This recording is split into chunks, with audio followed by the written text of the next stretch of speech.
간절히 바라옵고 원하오며 예수님의 이름으로 기도하옵나이다. 아멘. 우리 하나님 말씀 보시겠습니다. 로마서 3장 23절에서 26절 말씀 우리 함께 보시겠습니다. 로마서 3장입니다. 신약성경 제가 가진 성경으로는 243쪽입니다. 로마서 3장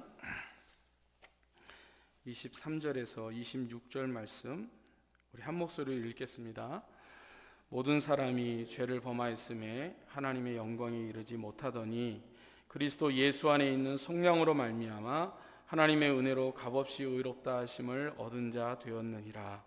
이 예수를 하나님이 그의 피로써 믿음으로 말미암는 화목제물로 세우셨으니 이는 하나님께서 길이 참으시는 중에 전에 지은 죄를 간과하심으로 자기의 의로우심을 나타내려 하심이니 곧 이때에 자기의 의로우심을 나타내사 자기도 의로우시며 또한 예수 믿는 자를 의롭다 하려 하심이라. 아멘.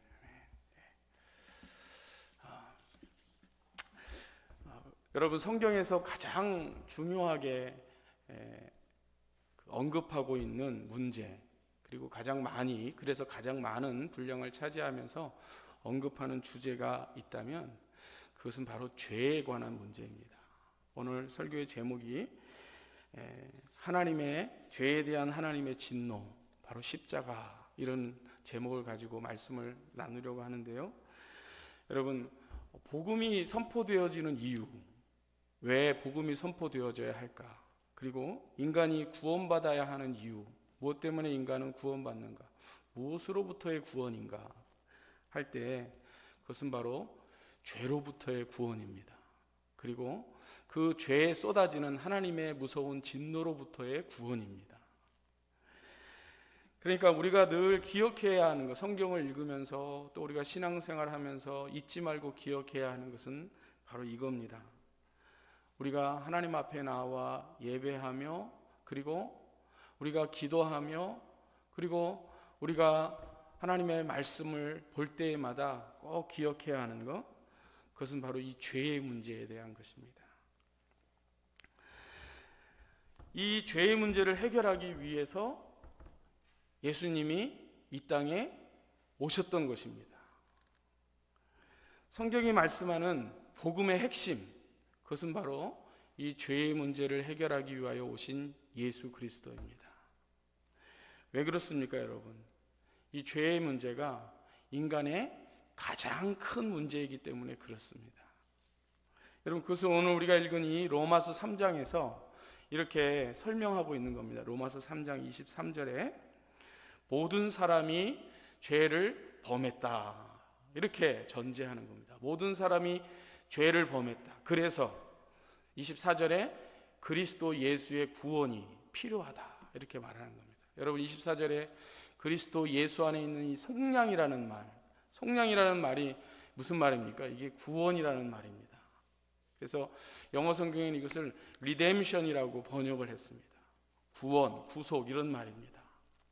그러니까 바로 왜 예수 그리스도의 구원이 필요한가? 그것은 모든 사람이 죄를 범했기 때문이다, 이런 말입니다.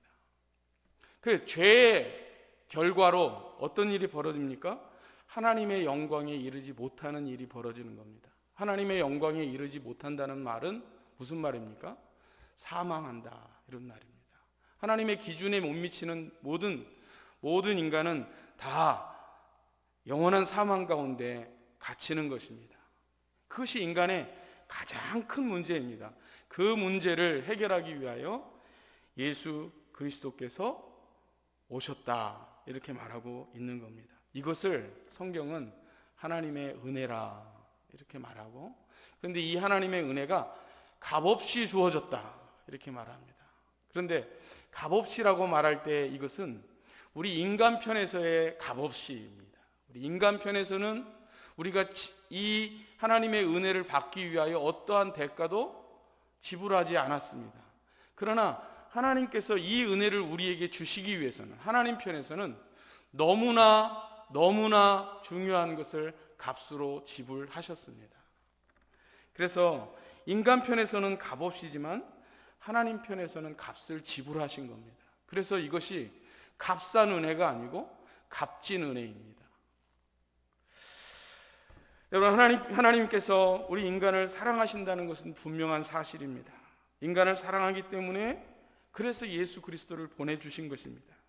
그런데 사랑하기 때문에 가장 시급하게 해결해야 할 문제가 있습니다. 그것은 바로 죄의 문제입니다. 죄의 문제. 여러분, 그러므로 우리와 하나님과의 관계에서 하나님이 제일 먼저 손을 대시는 부분이 무엇이냐면 바로 우리 인간의 이 죄의 문제에 손을 대시는 겁니다.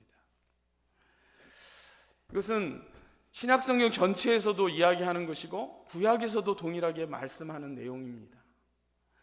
여러분, 요한서신 하면 요한 1서, 요한 2서, 요한 3서 이렇게 이야기하거든요.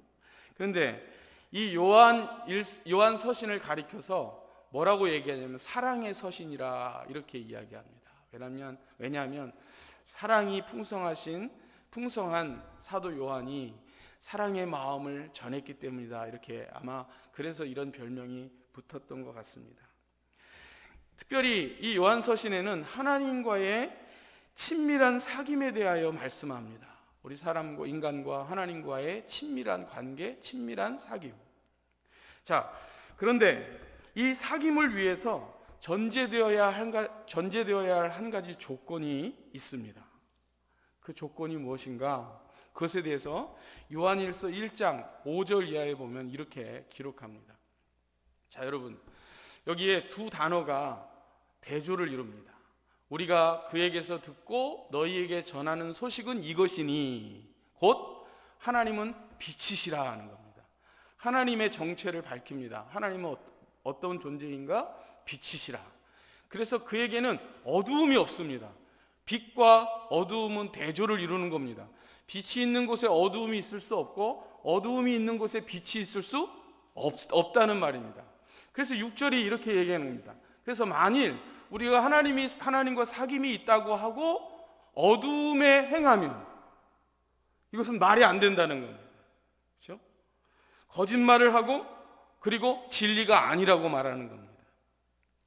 자, 하나님은 빛이시기 때문에 어두움이 조금도 없으십니다. 이 말이 무슨 말입니까, 여러분? 이 말은 빛과 어두움이 같이 있을 수 없다는 겁니다. 자, 그런데 하나님이 우리 인간과 함께 있기를 원하십니다. 그러면 어떻게 해야 할까요? 하나님께서 우리 인간에게 있는 그 어두움을 걷어내셔야 합니다. 이 어두움은 바로 인간의 죄입니다. 여러분, 죄란 무엇일까요? 죄의 본질은 두 가지입니다. 첫째는 하나님과 같이 되고자 하는 인간의 교만입니다. 그것이 죄의 본질입니다. 그리고 두 번째는 하나님이 정하신 법과 질서를 깨뜨리고 불순종하는 겁니다. 그래서 쉽게 교만과 불순종이 죄의 본질이라 이렇게 정리하곤 합니다. 바로 이 죄의 본질로부터 파생되어지는 여러 가지 죄의 증상들이 우리가 소위 말하는 도덕적이고 윤리적인 모습으로도 나타나는 것이고 그 결과가 죽음으로 나타나는데 그 죽음의 증상들이 우리의 삶 속에 있는 여러 가지 질병 그리고 갈등 그리고 여러 가지 패역한 모습들로 나타나고 있는 것이죠. 자, 여러분, 하나님과 사귐이 있기 위해서 가장 먼저 해결해야 할 문제, 그것은 바로 이 어두움 가운데 빠져 있는 인간을 그 어두움 속에서 건져내는 일입니다. 다시 말하면 인간의 죄의 문제를 해결하는 것이어야 한다는 겁니다. 그래야 하나님과의 관계가 친밀한 사귐의 관계로 나아갈 수 있게 되는 것입니다. 여러분, 이것은 구약 성경에서도 이야기합니다. 구약 성경 이사야는 이렇게 이 부분을 말씀합니다. 이사야 59장 1절로 2절 말씀인데요. 이렇게 말씀합니다. 여호와의 손이 짧아 구원하지 못하심도 아니요 귀가 둔하여 듣지 못하심도 아니라 뭐 때문에? 오직 너의 죄악이 너희와 너희 하나님 사이를 갈라놓았고 너희와 너희 하나님 사이를 멀어지게 했다는 겁니다. 뭐가요? 죄가. 너희 죄가 그의 얼굴을, 하나님의 얼굴을 가리게 해서 하나님이 가리신다는 겁니다. 그 죄 때문에. 그래서 너희에게서 너희가 기도하는 것을 듣지 않으신다, 이렇게 말씀하는 겁니다. 무엇이 하나님과 사람 사이를 갈라놓고 친밀한 사귐을 이루지 못하도록 하는가? 그것은 바로 너희의 죄라, 이렇게 성경은 말하고 있는 겁니다. 그래서 우리가 기도할 때에 회개의 기도를 먼저 하는 이유가 바로 이것입니다. 하나님 앞에 나아갈 때 우리의 죄의 문제가 해결되어야만 하나님과 사귐이 있고 하나님이 그 얼굴을 우리를 향하여 드시고 우리를 맞이하실 수 있기 때문에 그렇습니다. 자, 여러분, 그러면 이렇게 얘기할 수 있습니다. 그러면 우리가 이 죄의 문제를 해결하면 되지 않겠습니까? 우리가 이 어두움의 문제를 해결하고 어두움으로부터 나오면 되지 않겠습니까? 맞습니다. 그렇게 하면 됩니다. 그렇게 하면. 그런데 문제가 뭡니까? 문제는 우리 인간이 이 사실을 잘 알고 있지만 그러나 그 어두움에서 스스로 빠져나올 수 있는 능력이 없다는 겁니다. 죄에 대한 무능력입니다. 바로 이것이 인간이 가지고 있는 치명적인 문제입니다. 그래서 이 문제를 해결하기 위해서 하나님께서 친히 이 문제를 해결할 수 있는 방법을 우리에게, 인간에게 주신 겁니다. 그것이 하나님의 은혜요, 하나님의 사랑입니다. 여러분, 그 방법이 무엇입니까? 바로 그의 독생자이신 예수 그리스도를 우리에게 보내주셔서 이 어두움 가운데 있는, 죄와 사망 가운데 있는 인간을 건져내시는 겁니다. 우리 인간이 스스로 해결할 수 없는 그 문제를 하나님께서 외부로부터 하나님의 그 능력으로 건져내시는 방법을 하나님께서 주신 것입니다. 여러분, 이것이 바로 복음의 핵심입니다. 이것이 요한복음 3장 16절의 내용이기도 합니다. 하나님이 세상을 이처럼 사랑하사 독생자를 주셨으니 이는 저를 믿는 자마다 멸망치 않고 영생을 얻게 하려 하심이라, 이렇게 말씀하는 겁니다. 여러분, 우리가 꼭 기억해야 할 것은 하나님은 죄에 대하여 그냥 지나치지 않는다는 사실을 기억해야 합니다. 첫 번째 기억해야 하는 것은 하나님과 사귐이 있기 위하여 가장 먼저 시급하게 해결해야 할 문제가 죄의 문제라는 사실이고, 두 번째 기억해야 할 것은 하나님은 이 죄를 그냥 지나쳐 버리지 않는다는 사실입니다. 여러분, 하나님은 우리 인생이 죄에 대하여 철저하게 깨닫도록 만드시고, 그리고 그 죄에 대한 통한과 또 한편으로는 환희의 눈물을 흘리도록 만드시기도 합니다. 죄에 대한 대가를 반드시 묻습니다. 여러분, 그 대표적인 경우 하나를 든다면 바로 다윗의 경우를 들 수 있습니다. 다윗. 우리가 잘 아는 대로 다윗은 여러분 하나님 앞에서 칭찬받을 만한 그런 인물입니다. 내가 이새의 아들 다윗을 만나니 내 마음에 합한 자라, 이렇게 말하잖아요. 내가 내 일을 다 이루리라, 이렇게 말씀하십니다. 그랬던 그도 죄의 유혹을 받아 밧세바를 범하는 사건을 저지르게 됩니다. 하나님은 이 다윗에게 이 문제를 끝까지 묻습니다. 책임을 지시도록 만듭니다. 철저하게 죄에 대한 지적을 하나님께서 하십니다.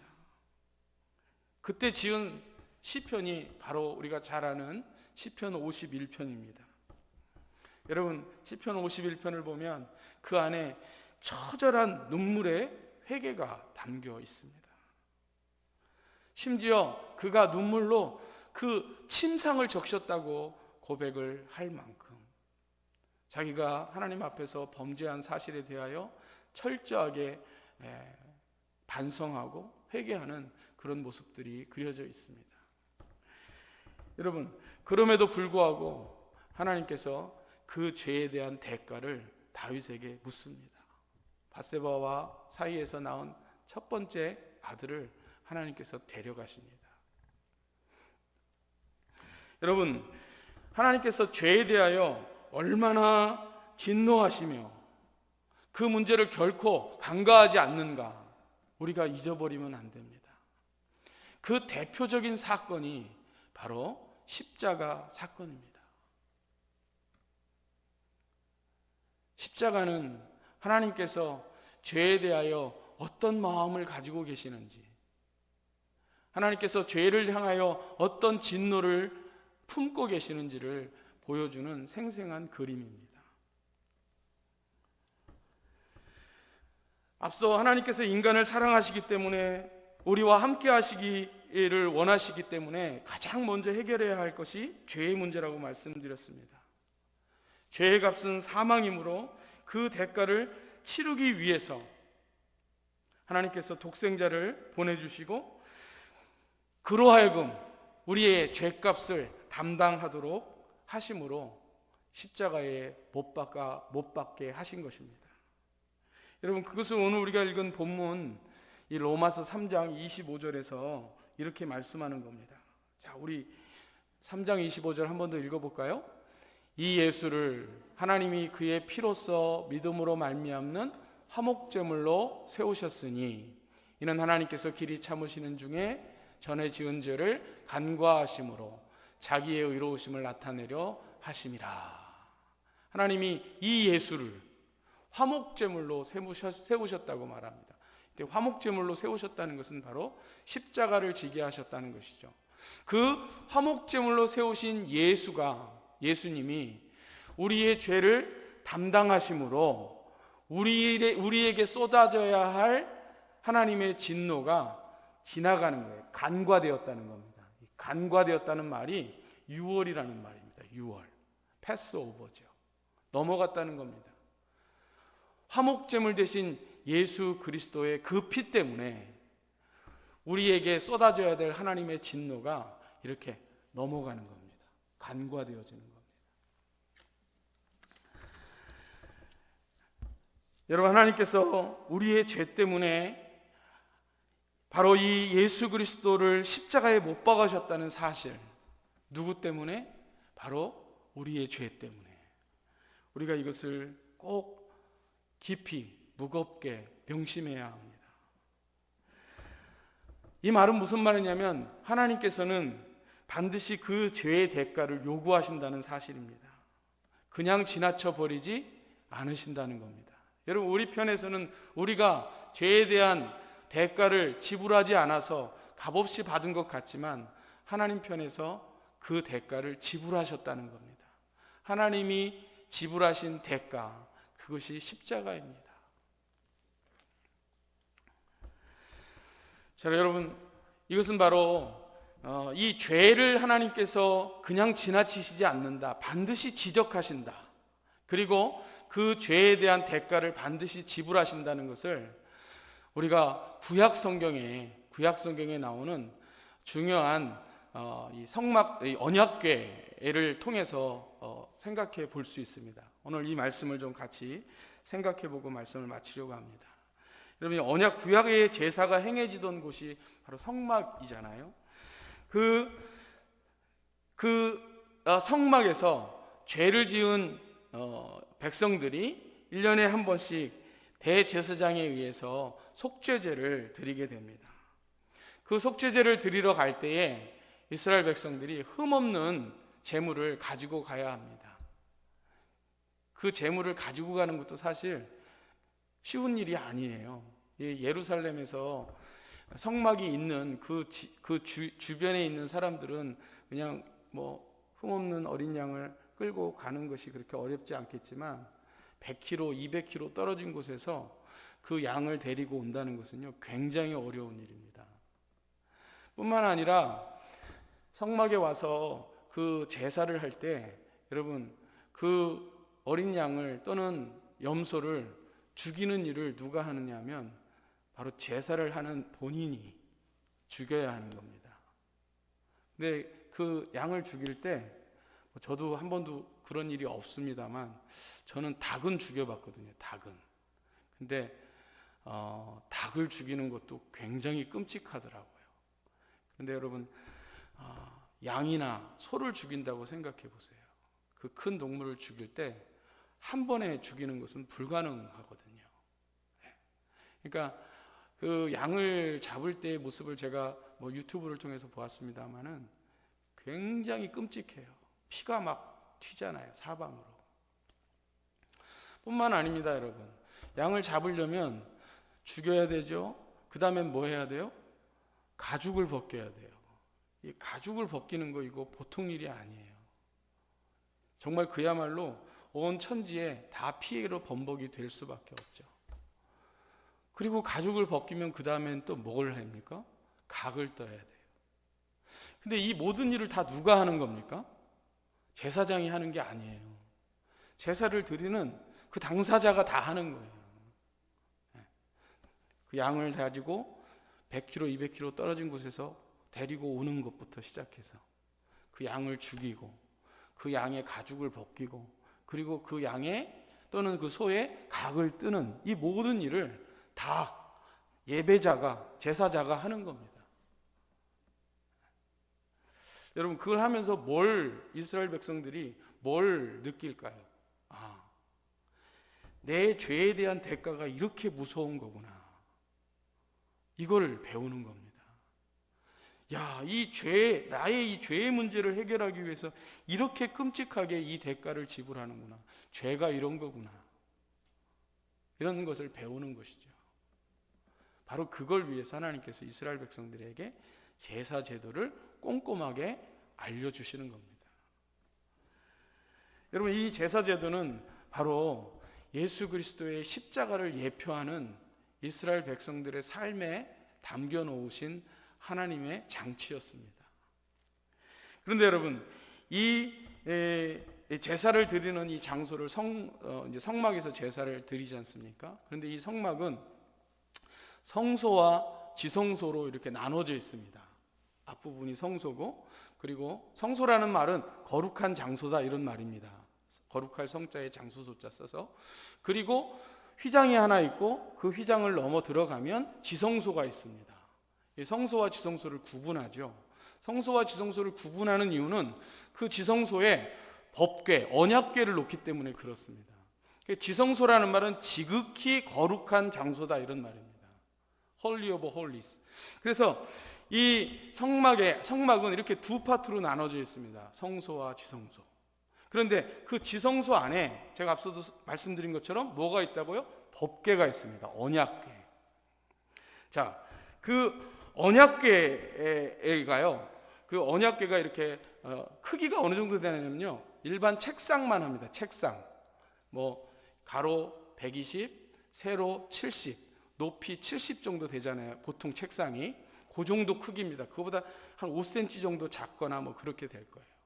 그러니까 그 책상만한 그 법궤입니다. 법궤. 그 법궤 위에 법궤를 덮는 뚜껑이 있습니다. 그 뚜껑을 뭐라고 말하냐면 속죄소라고 말합니다. 그 뚜껑을. 이 속죄소라는 말은요, 영어로는 커버라고 번역을 했어요. 더 커버. 속죄소예요. 그리고 그 속죄소를 천사 둘이 날개를 이렇게 덮고 있는 형상을 가지고 있는 게 바로 언약궤입니다. 자, 여러분, 그것에 대해서 히브리서 9장에 보면 그 내용을 이렇게 좀 자세하게 설명하고 있습니다. 자, 히브리서 9장 1절에서 5절까지인데요. 한번 읽어보겠습니다. 시작. 첫 언약에도 섬기는 예법과 세상에 속한 성소가 있더라. 예비한 첫 장막이 있고 그 안에 등잔대와 상과 진설병이 있으니 이는 성소라 일컫고, 또 둘째 휘장 뒤에 있는 장막을 지성소라 일컫나니 금향로와 사면을 금으로 싼 언약궤가 있고 그 안에 만나를 담은 금항아리와 아론의 쌍난 지팡이와 언약의 돌판들이 있고 그 위에 속죄소를 덮는 영광의 그룹들이 있으니 이것들에 관하여는 이제 낱낱이 말할 수 없노라. 이렇게 말합니다. 자, 여러분, 요 히브리서 9장 1절에서 5절까지 읽었는데요. 제가 퀴즈를 하나 낼게요. 자, 여기 언약궤가 있다고 하잖아요. 그죠? 지성소 안에 언약궤가 있다. 근데 그 언약궤 안에 세 가지 물건이 들어있다고 말합니다. 그 세 가지가 뭘까요? 속으로 대답하고 계시죠? 우리 유튜브를 통해서 예배하는 우리 성도님들도 한번 뭘 얘기하는 세 가지가 뭔가 한번 이렇게 성경을 보면서 동그라미를 쳐보면 좋겠어요. 자, 거기에 언약궤 위에 속죄소가 있고 그 속죄소 밑에 그 궤 안에 들어가 있는 내용이 무엇이냐면 바로 만나. 그러니까 만나를 담은 항아리, 금 항아리니까 만나가 들어있다는 거예요. 그리고 또 하나 아론의 쌍난 지팡이.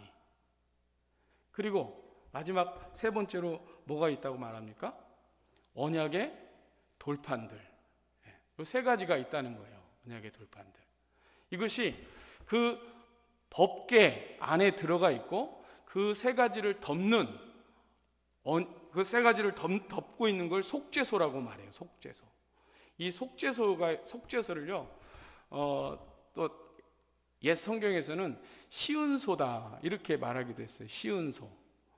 그래서 교회 중에 수원에 있는 유명한 교회 중에 시은소 교회가 있잖아요. 하나님의 은혜가 베풀어지는 장소 이런 말입니다. 시은소. 그래서 그것을 영어로는 mercy seat이라고 번역을 했어요. 하나님의 자비가 베풀어지는 자리.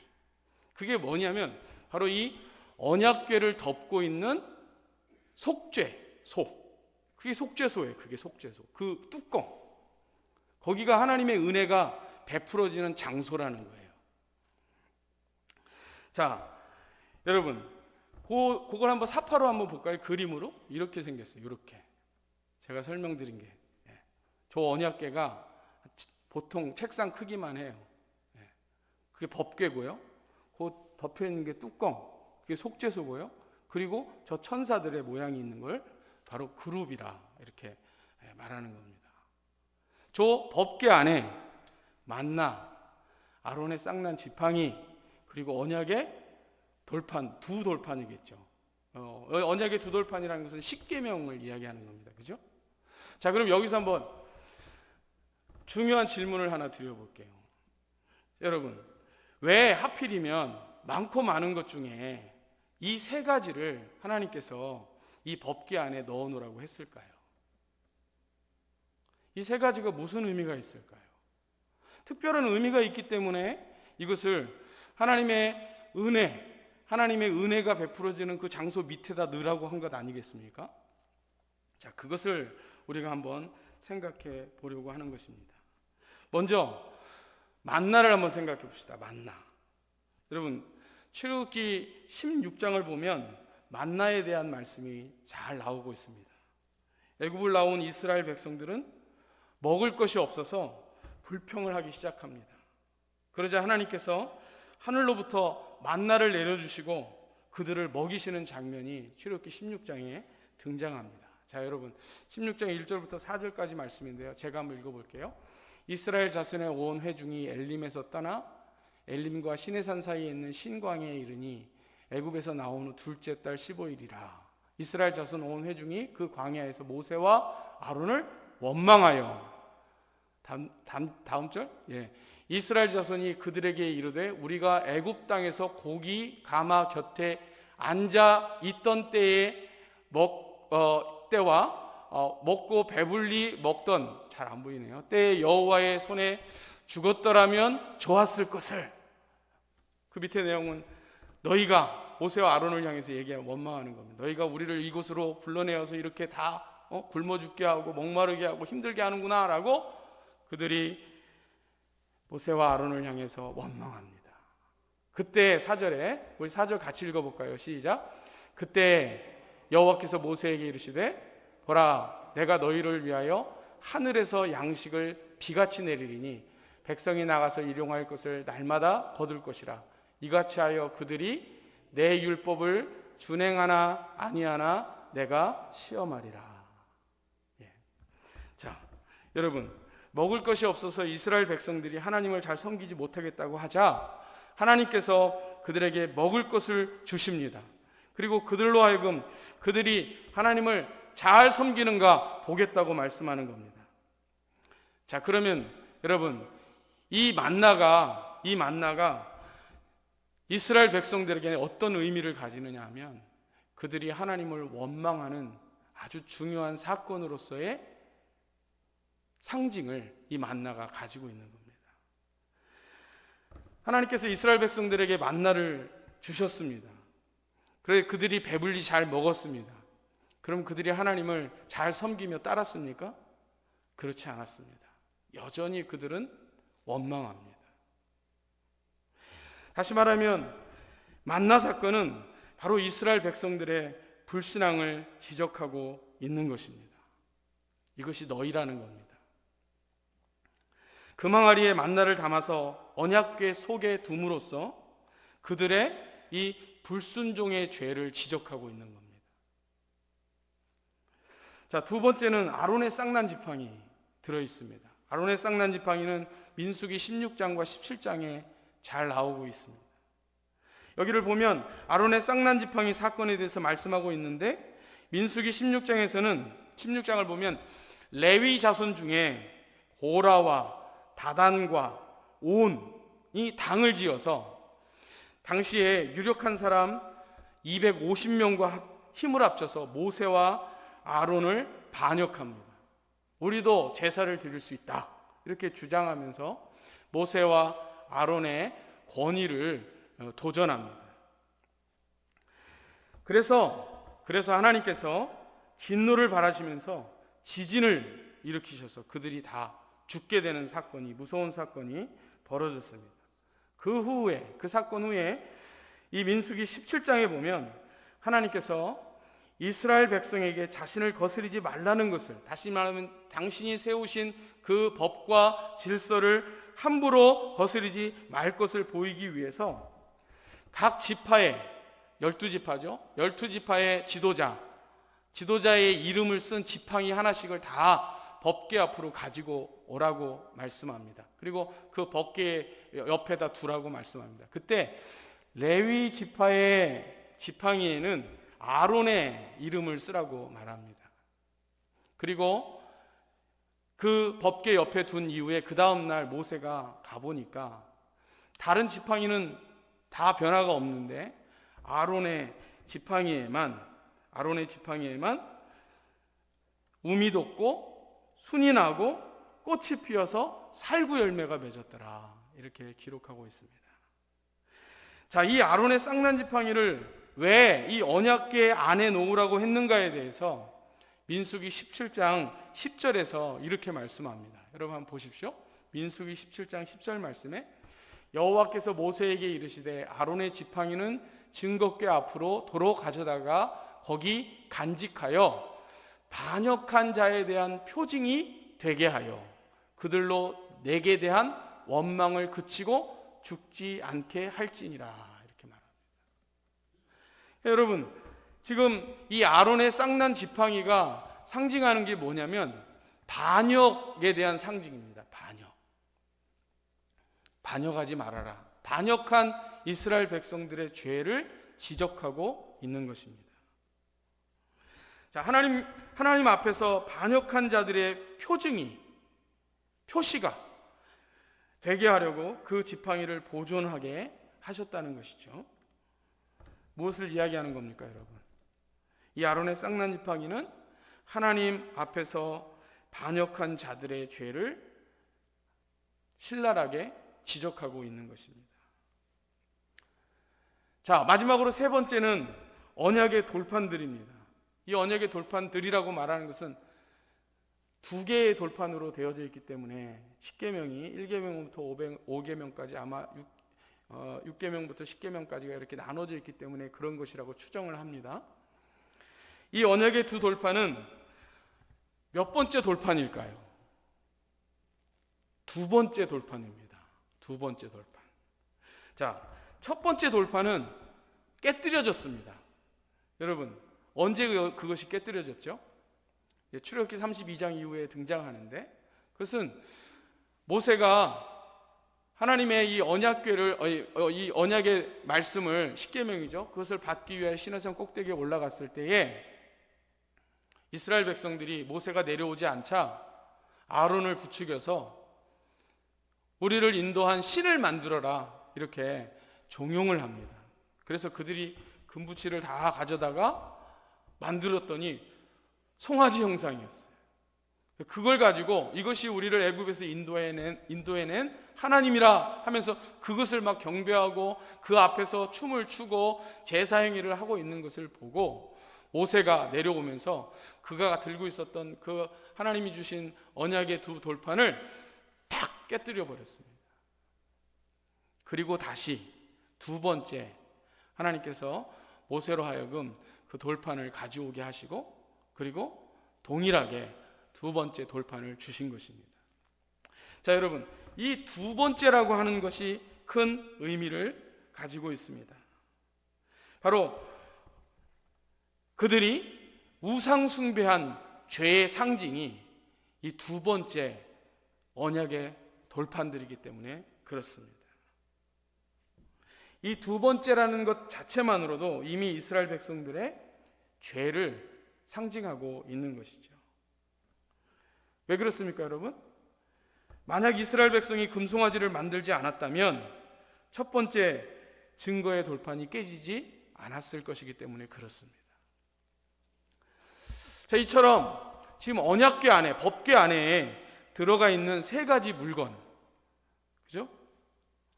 첫째, 뭡니까? 만나. 두 번째, 아론의 쌍난 지팡이. 그리고 언약의 두 돌판. 이것은 다 하나같이 인간의 죄를 지적하고 있는 것입니다.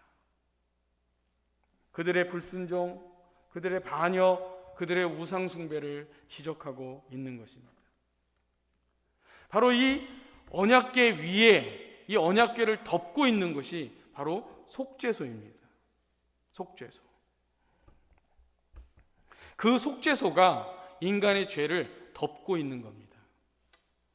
1년에 한 번씩 대제사장이 속죄제를 드릴 때가 되면 짐승을 잡아서 그 피를 어디에 뿌리냐면 바로 이 속죄소 위에 뿌리는 겁니다. 그리고 그 속죄소의 위에 뿌려진 피가 그 아래에 있는 법궤 안에 있는 인간의 죄를 상징하는 그 죄의 내용들을 덮는 것이죠. 그 피로 하나님께서 인간의 죄에 대한 대가를 지불하시는 것입니다. 자, 이것을 여러분 히브리서 9장 22절에서 이렇게 해석하고 있는 겁니다. 같이 한번 읽어볼까요? 시작. 율법을 따라 거의 모든 물건이 피로써 정결하게 되나니 피 흘림이 없이는 사함이 없느니라. 사하기 위해서, 죄를 사하기 위해서 반드시 대가가 지불되어야 한다는 겁니다. 여러분, 이와 같이 하나님은 결코 인간의 죄를 그냥 지나치지 않으십니다. 반드시 죄에 대한 대가를 치르도록 하십니다. 우리가 잘 아는 대로 죄의 삭은 사망이라 그랬잖아요. 사망의 값을 치러야 합니다. 그런데 인간을 사랑하신 하나님께서 그 죄인이 치러야 할 그 대가를 대신하여 어린 양의 피를 흘리게 한 것이 바로 구약의 제사제도입니다. 대신 피를 흘리게 한 거죠. 대신. 그렇죠? 바로 이 어린 양이 상징하는, 이 어린 양이 예표하는 바가 무엇이냐? 바로 그것이 세례 요한이 예수 그리스도를 보고 말씀하는 거예요. 보라, 세상 죄를 지고 가는 하나님의 무엇이로다? 어린 양이로다. 이렇게 말씀하는 겁니다. 다시 말하면 구약 성경에 있는 그 예표, 어린 양의 피가 쏟아짐으로 그 안에 있는 죄가 덮여지고 가려지고 그리고 그 피를 넘어가시는 하나님의 은혜를 상징하는 것이 바로 십자가다. 예수 그리스도의 십자가라. 이렇게 말씀하고 있는 것입니다.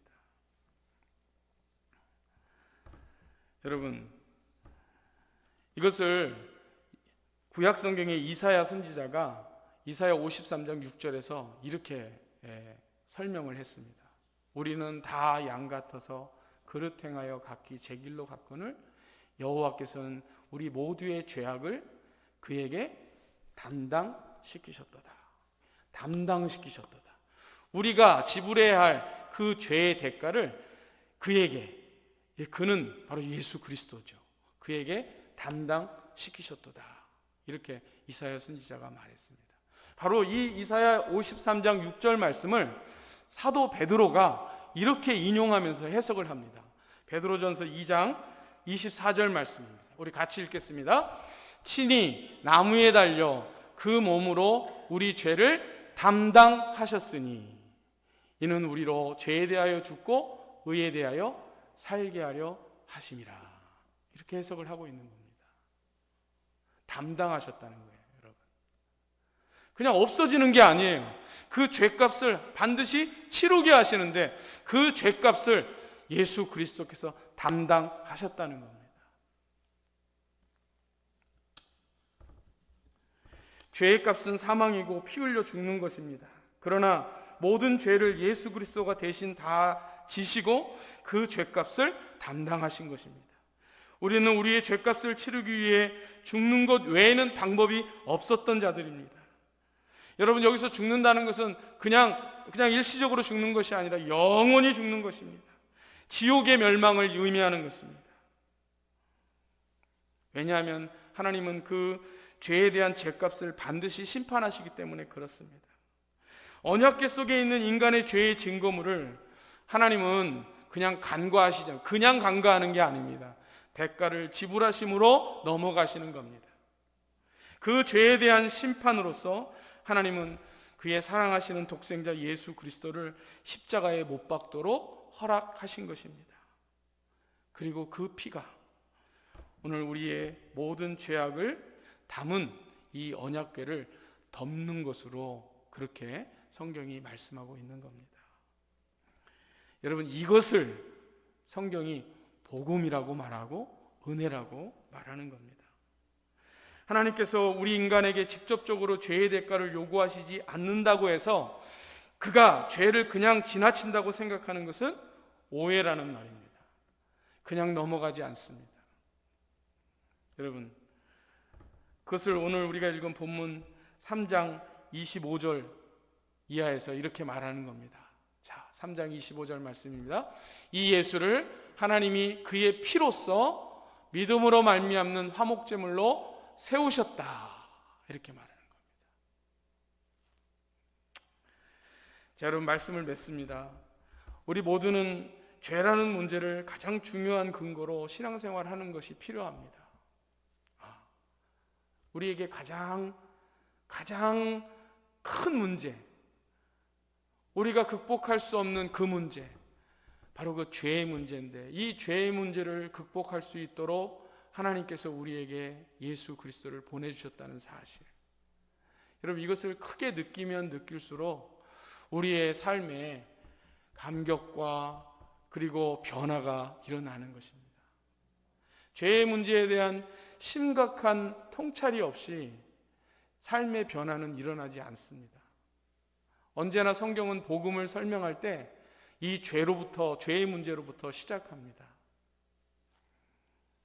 우리의 신앙생활은 결국 그러므로 이 죄에 대하여 어떤 태도를 취하느냐, 이 죄에 대하여 어떻게 반응하며 살아가느냐 하는 것으로 우리의 신앙의 모습들이 증명된다고 할 수 있습니다.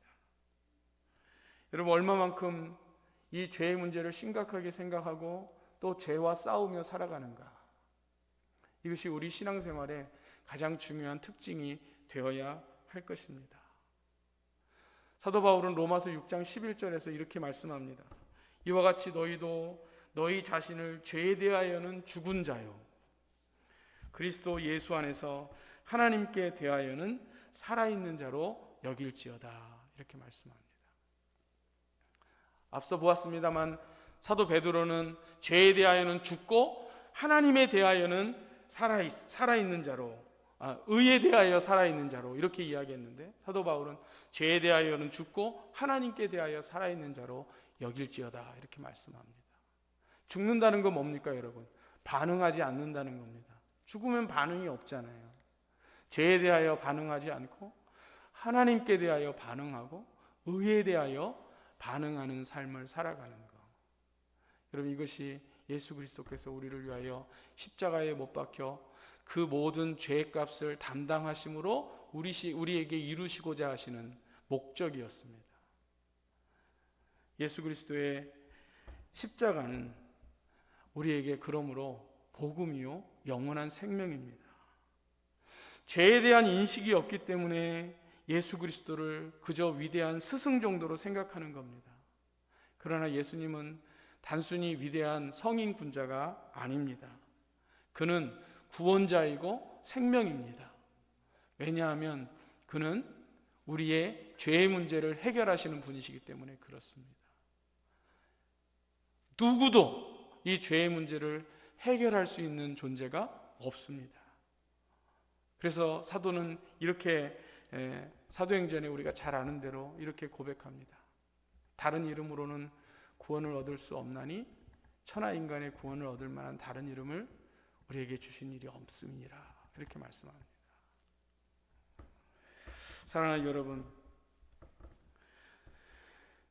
그래서 예수 그리스도가 복음입니다. 그래서 예수 그리스도의 십자가가 복음인 것입니다. 우리가 이것을 깊이 생각하고 분명히 이해하고, 그리고 결코 죄를 간과하시지 않으시는 하나님 앞에서 하나님을 의식하고 죄에 대하여는 죽고 의에 대하여 살아있는 자로, 의에 대하여 반응하고 하나님에 대하여 반응하는 자로 살아가는 삶을 힘써 살아가는 그런 저와 여러분이 되기를 주님의 이름으로 축원합니다. 우리 찬송하겠습니다. 찬송가 269장 하겠습니다.